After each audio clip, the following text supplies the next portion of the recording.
Hello students, so let's continue with the part second. So next topic is separation anxiety यानी अलग होने का भय क्या होता है। 1 वर्ष का छोटा बच्चा जब अपनी माँ से अधिक लगाव रखता है तो प्रमुख रूप से उसकी देखभाल करती है और हर जगह उसके पीछे जाता है, और जब वह अपनी देखभाल करने वाले को कमरे से बाहर जाता देखता है तो रोना शुरू कर देता है, जिसे ही कहते हैं अलग होने का भय। और अधिकांश मामलों में यह व्यवहार जल्दी से छूट जाता है क्योंकि बच्चों में ये समझ आ जाती है कि जो माँ है वो दूसरे कमरे में चली गई है लेकिन वापस भी आएगी। तो एक वैनिश का जो उनका मेथड होता है वो हट जाता है। तो ये होती है सेपरेशन एंजाइटी। ये भी आपने देखी होगी, मोस्टली बच्चों में देखी जाती है। अलग होने का भय यानी जो भी उसकी केयर कर रहा है उससे दूर जाने का उसे हमेशा डर रहता है। अगर माँ सामने से चली भी गई है तो बच्चा रोना स्टार्ट कर देता है। देखा है ना ये बिहेवियर तो सबने। तो इसे ही कहते हैं सेपरेशन एंजाइटी। और कुछ टाइम बाद वो ये समझ जाते हैं कि जो माँ है वो वापस आएगी, माँ मेरे से दूर नहीं गई है। तो ये जो समझ है उनमें धीरे धीरे डेवलप हो जाती है। नेक्स्ट इज़ क्रैचेज़ या शिशु केंद्र क्या होते हैं, आजकल बहुत ट्रेंड में है ये। So creche is the name given to an institutional setting that is particularly designed for the care of infants and young children in the absence of home care. The crèche or family care is primarily seen as substitute for the mother primary caregiver to provide home-like care। यानी अगर आपके घर में बच्चे को वो माहौल नहीं दे पा रहे हैं, आप टाइम नहीं दे पा रहे हो, आपको जॉब पे जाना है, तो आजकल ऐसी फैसिलिटीज़ आ गई हैं कि फॉर अ पर्टिकुलर टाइम आप बच्चे को वहाँ पे छोड़ के जा सकते हो। या इवन आपने देखा होगा मूवीज़ वगैरह में काफ़ी ये ट्रेंड में था, और वहीं से ये एग्ज़ाम्पल भी लिया गया है फ़ॉरेन कल्चर से कि फ़ॉरेन में वर्किंग होते हैं सब, तो बच्चों को उस टाइम एक केयर सेंटर की ज़रूरत होती है। तो वो केयर सेंटर ही क्रैचेज़ होते हैं जहाँ पे बच्चों को घर जैसा माहौल दिया जाता है, उनकी केयर की जाती है। इवन उनको लर्निंग प्रोसेस भी सिखाया जाता है कि कोई चीज़ें हैं वो गेम्स के थ्रू या प्ले के थ्रू उनको सिखाया जाता है घर की तरह। तो ये एक संस्थागत व्यवस्था है शिशु केंद्र जिसे बोला जाता है, और मुख्य तौर पर छोटे बच्चों के लिए और शिशुओं की देखभाल के लिए बनाए जाते हैं।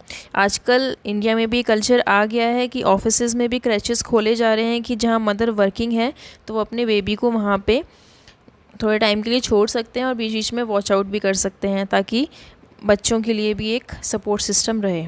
तो यही होते हैं शिशु केंद्र। वैसे ही होते हैं डे केयर सेंटर, दिवस देखभाल केंद्र बोलते हैं जिन्हें। डे केयर सेंटर दिवस या देखभाल केंद्र जो है वो दिन में देखभाल करने वाले केंद्र होते हैं जो बच्चों की विद्यालय पूर्व वर्षों में देखभाल करते हैं, और इसमें शिशु और विद्यालय पूर्व के बच्चे शामिल हो सकते हैं जिनके घर में देखभाल की अनुपस्थिति हो। और ये केंद्र सामान्यतः पूरे दिन के लिए होते हैं। कई वर्किंग आवर्स ज़्यादा हो जाते हैं तो उनके according full day care centre भी खोले जा रहे हैं आजकल। तो इनके लिए एक्चुअली जो वहाँ पे स्टाफ रखा जाता है या जो केयर टेकर्स रखे जाते हैं उनकी भी पूरी ट्रेनिंग होती है, क्योंकि इस एज के बच्चों को वो माहौल देना इजी नहीं होता है। बड़े बच्चों को तो आप डांट के या उनको एक फॉर्मल वे में आप समझा सकते हो, लेकिन इस एज के बच्चों को आपको वो माहौल देने के लिए एक अच्छी ट्रेनिंग की ज़रूरत होती है। तो teachers and helpers in these programs need to be specially trained. और उनको क्या ट्रेनिंग दी जाती है, निम्नलिखित गतिविधियाँ विशेष रूप से प्रशिक्षित होने चाहिए। वो बहुत छोटे बच्चों की देखभाल करना उन्हें आना चाहिए। The care of very young children, उनकी सुरक्षा तथा खान पान व्यवस्था के बारे में पता होना चाहिए, क्योंकि उनको फूड भी तो प्रोवाइड किया जाएगा। सिर्फ ऐसा तो नहीं है कि सिर्फ उन्हें देखभाल के लिए रखना है। तो देखभाल में तो ये सारी चीज़ें आती हैं कि उनकी सेफ्टी का भी ध्यान रखा जाए, उनकी फीडिंग पैटर्न भी आपको पता होने चाहिए, उनको टॉयलेट हैबिट्स सिखानी है, लैंग्वेज डेवलपमेंट सिखाना है, सोशल एंड इमोशनल नीड और लर्निंग प्रोसेस है, ये सब चीज़ें में भी आपको ट्रेन होना पड़ेगा। Next is Montessori school.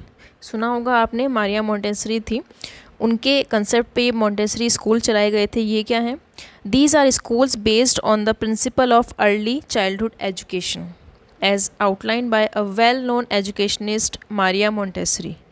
Montessori school are worked on the principle that children are curious to learn by nature, and it is also based on child-centered approach। ये जो विद्यालय हैं ये प्रारंभिक बाल्यावस्था जो होती है वो उनकी शिक्षा के लिए बनाए गए हैं, और इस सिद्धांत पर आधारित हैं कि उनकी जो रूपरेखा है वो किसने तैयार की थी? जो बहुत प्रसिद्ध विख्यात शिक्षाविद थी मारिया मॉन्टेसरी, सब जानते हैं उनको, उनके द्वारा इसकी नींव रखी गई थी कि ये जो विद्यालय है ये इस सिद्धांत पर कार्य करते हैं कि बच्चे प्रकृति से या प्राकृतिक रूप से सीखने के लिए उत्सुक होते हैं। नेचुरल वे में जब बच्चों को सिखाया जाए कुछ इंटरेस्टिंग वे में तो बच्चे जल्दी सीखते हैं। और ये जो स्कूल है ये पूरा किस पे फोकस करता था कि बच्चे का जो केंद्र है उसको देख के उनकी स्कूलिंग की जाए, यानी चाइल्ड सेंटर अप्रोच होना चाहिए, केंद्र बच्चा होना चाहिए उस एजुकेशन का। Next is anganwadi. आंगनवाड़ी के बारे में आप सुनते हो, ये भी क्या है, इस टाइप की केयर सेंटर्स होते हैं। Anganwadi are operated under integrated child development services, जो ICDS से कई बार नाम आ चुका है, समेकित बाल विकास प्रोग्राम जो चलाया गया है गवर्नमेंट के थ्रू, तो उसके अंडर की ही ये अप्रोच है जो आंगनवाड़ी कहलाती है। The government of India has addressed the need of 3 to 6 year of age group by offering pre school education.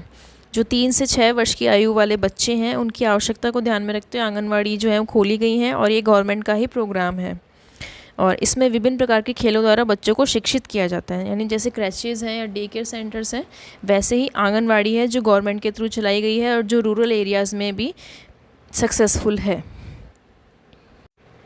Next is child centre approach या प्लेवे मेथड। बाल केंद्रित या खेल आधारित शैक्षिक दृष्टिकोण क्या होता है?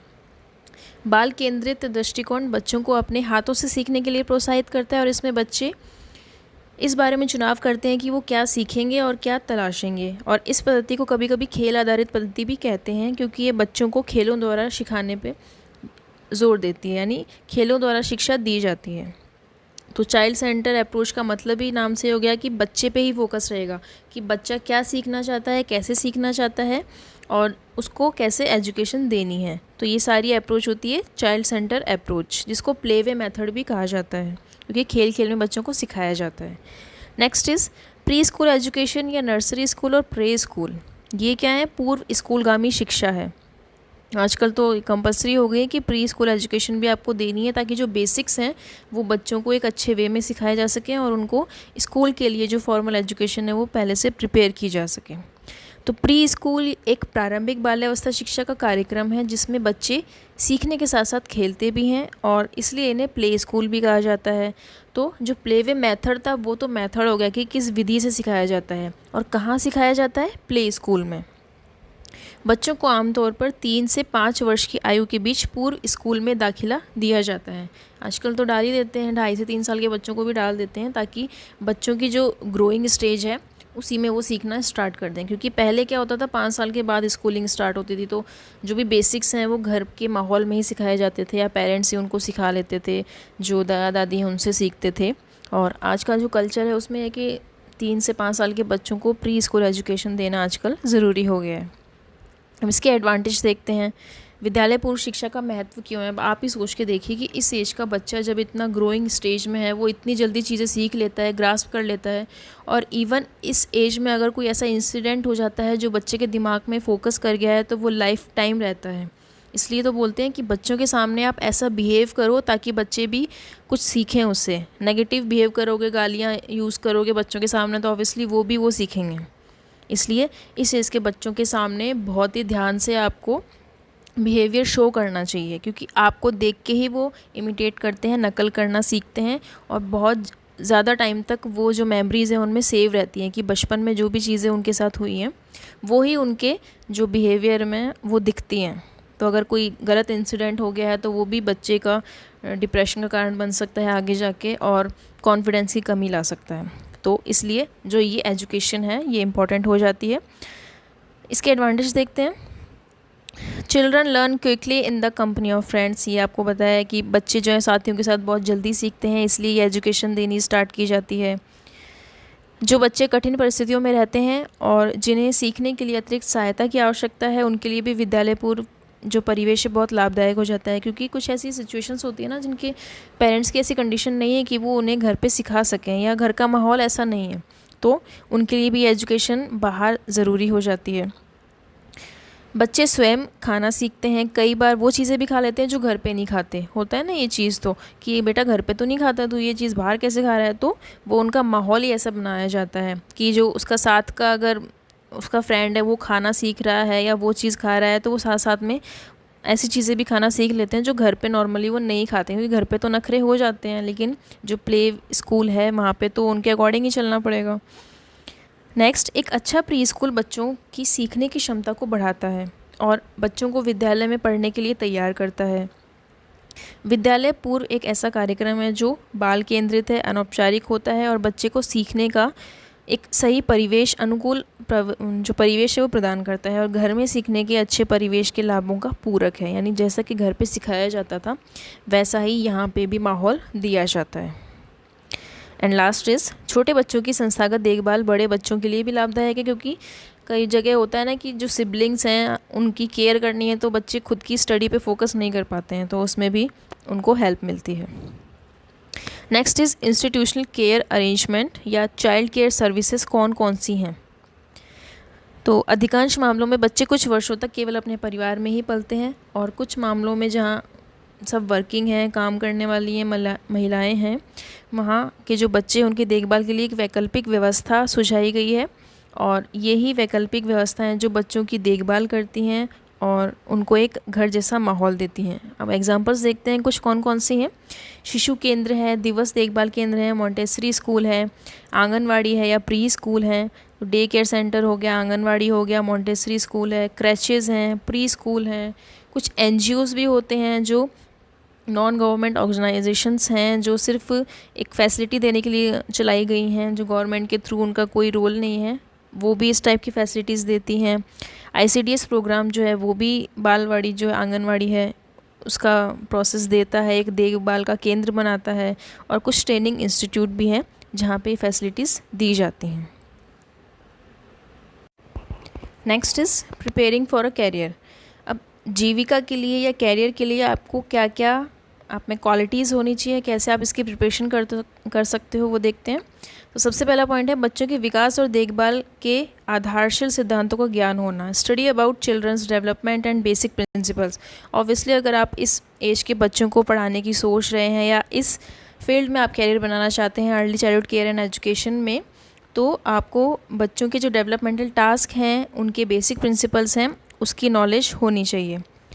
नेक्स्ट, अगर अंडर ग्रेजुएट डिग्री आप इस सब्जेक्ट में चाहते हो तो आपके पास एक सब्जेक्ट, एक फील्ड होनी चाहिए, या तो चाइल्ड डेवलपमेंट या ह्यूमन डेवलपमेंट या चाइल्ड साइकोलॉजी। तो होम साइंस जो है बहुत बड़ा एक वास्ट आपका सब्जेक्ट है, जिसमें हर लाइन जो है वो कहीं ना कहीं एक दूसरे से रिलेट होती है। तो अगर इसमें डिग्री आप करना चाहते हैं तो बाल विकास या मानव विकास या बाल मनोविज्ञान जो कहते हैं, चाइल्ड साइकोलॉजी, एक विषय के रूप में आपके पास होना चाहिए। 12वीं पास करने के बाद 1 साल का डिप्लोमा कर सकते हो। खुले विश्वविद्यालय जो ओपन यूनिवर्सिटीज़ हैं उसमें इस विषय में कोर्स कर सकते हो, और एक कोर्स होता है NTT, नर्सरी टीचर ट्रेनिंग, वो भी इसी का पार्ट है जो इस फील्ड में किया जाता है, वो भी कर सकते हो। और अगर इसमें हायर स्टडीज़ आपको करनी है तो PG डिप्लोमा कर सकते हो, और अर्ली चाइल्डहुड एजुकेशन में डिग्री ले सकते हो, रिसर्च कर सकते हो, PhD ले सकते हो, और सीनियर प्रोफेशनल की तरह भी काम कर सकते हो। इवन जितने भी आपको अभी तक मैंने टॉपिक्स पढ़ाए हैं, जितने कैरियर ऑप्शंस पढ़ाए हैं हर चैप्टर में, उन सब के लिए गवर्नमेंट के थ्रू भी वैकेंसीज निकलती हैं। एज अ ट्रेनी भी आप गवर्नमेंट के जो प्रोग्राम्स हैं उसमें काम कर सकते हो। तो इतने सारे कैरियर ऑप्शंस हैं। नेक्स्ट इज़ एडिशन में आपको और क्या क्या चाहिए, प्रोफेशनल अगर बनना है इस फील्ड में आपको, तो और क्या क्या क्वालिटीज़ होनी चाहिए। And interest in child and their development. Obviously बच्चों में आपका इंटरेस्ट होना चाहिए, उनके विकास में रुचि होनी चाहिए, छोटे बच्चों की आवश्यकता और क्षमताओं के बारे में आपके पास जानकारी होनी चाहिए, बच्चों से बातचीत करने की क्षमता और प्रेरणा, क्योंकि इस एज के बच्चों में जो आपको सबसे बड़ी एक क्वालिटी जो है वो हेल्प करेगी वो होता है पेशेंस, राइट। पेशेंसली आपको सब बच्चों को हैंडल करना होगा, क्योंकि उनका जो माइंड है वो इस एज में इतना सॉफ्ट होता है कि आप जैसा उसके साथ बिहेवियर करोगे वो उसके बिहेवियर में रिफ्लेक्ट होगा। तो बच्चों को बहुत ध्यान और केयर की ज़रूरत होती है, इसलिए टाइम टू टाइम जो टीचर्स हैं या केयर टेकर्स हैं उनकी ट्रेनिंग भी की जाती है कि आपको बच्चों से कैसे बिहेव करना चाहिए। नेक्स्ट, विकास के सभी क्षेत्रों में बच्चों के साथ रचनात्मक और रोचक गतिविधियों के लिए कौशल होना चाहिए। यानी जो इंटरेस्टिंग एक्टिविटीज़ आप करवा रहे हो तो आपको भी उसमें पार्टिसिपेट करना पड़ेगा, सिर्फ बोलने से बच्चा नहीं करेगा। जब आप उसके साथ करोगे तब बच्चा सीखता है, कि जब देखता है कि हाँ मेरे टीचर भी मेरे साथ पार्टिसिपेट कर रहा है तो वो इंटरेस्ट लेगा। तो ये सब स्किल्स भी आप में होनी चाहिए। कहानी सुनाना, खोज करना, प्रकृति संबंधी सामाजिक कार्य में उत्साह, ये सब भी आपके पास क्वालिटीज़ होनी चाहिए, क्योंकि आप में एक पॉजिटिव एटीट्यूड होना चाहिए हर चीज़ को सीखने का। तभी जो बच्चा है वो भी आपके जो भी बिहेवियर है उसको फॉलो करता है। और ज़्यादातर पेरेंट्स की बजाय टीचर को देख के लोग फॉलो करते हैं बच्चे जो हैं। नेक्स्ट, बच्चों के प्रश्नों का उत्तर देना और इच्छा और उनकी रुचि सबसे बड़ी चीज़ होती है। इस एज के बच्चे जो हैं उनको सेटिस्फाई करना, उनकी जो इन्फॉर्मेशन है वो जो वो पूछना चाह रहे हैं उनको सेटिस्फाई करना।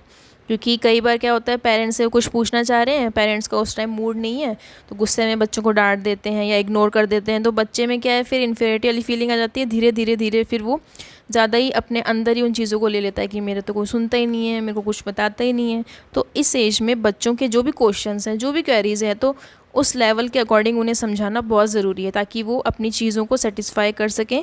और जो भी इन्फॉर्मेशन लेना चाहते हैं उसके लिए हमेशा आपको एग्री रहना चाहिए। चाहे आप किसी वे में समझाओ, कहानी के थ्रू समझाओ या कोई और मोटिवेशनल स्पीच है उसके थ्रू समझाओ, कोई एक्टिविटी के थ्रू समझाओ, लेकिन उनकी जो इन्फॉर्मेशन है वो उन्हें दो। नेक्स्ट, व्यक्तिगत भिन्नताओं को समझना। अब हर बच्चा अलग होता है, हर बच्चे की सीखने की कैपेसिटी अलग होती है। इवन आपकी एज में भी जो क्लास में बच्चे होंगे, कोई एक बार में सीख लेता है, कोई 2 बार में सीख लेता है, किसी को बहुत टाइम लगता है उन चीज़ों को सीखने में। तो बच्चों की कैपेसिटी के अकॉर्डिंग उनको ट्रीट करना चाहिए। शारीरिक गतिविधियों के लिए सक्रियता और सदैव तैयार रहना चाहिए। जो भी फिज़िकली एक्टिविटी करनी है, बच्चों के साथ खेलना कूदना है, तो आपको अपनी फ़िज़िक पे भी ध्यान देना होगा और हमेशा सीखने के लिए तैयार रहना होगा। तो ये सब क्वालिटीज़ होनी चाहिए। एंड लास्ट है कैरियर, यानी इसमें और आप क्या कैरियर बना सकते हो, क्या क्या फील्ड आपके लिए हो सकती हैं। तो फर्स्ट इज़ नर्सरी स्कूल में शिक्षक बन सकते हो। जो भी केयर गिवर्स हैं, डे केयर सेंटर, क्रैचेज़ हैं, उसमें आप काम कर सकते हो। छोटे बच्चों के लिए जो भी प्रोग्राम्स चलाए जा रहे हैं, टीम मेंबर बन सकते हो उसमें।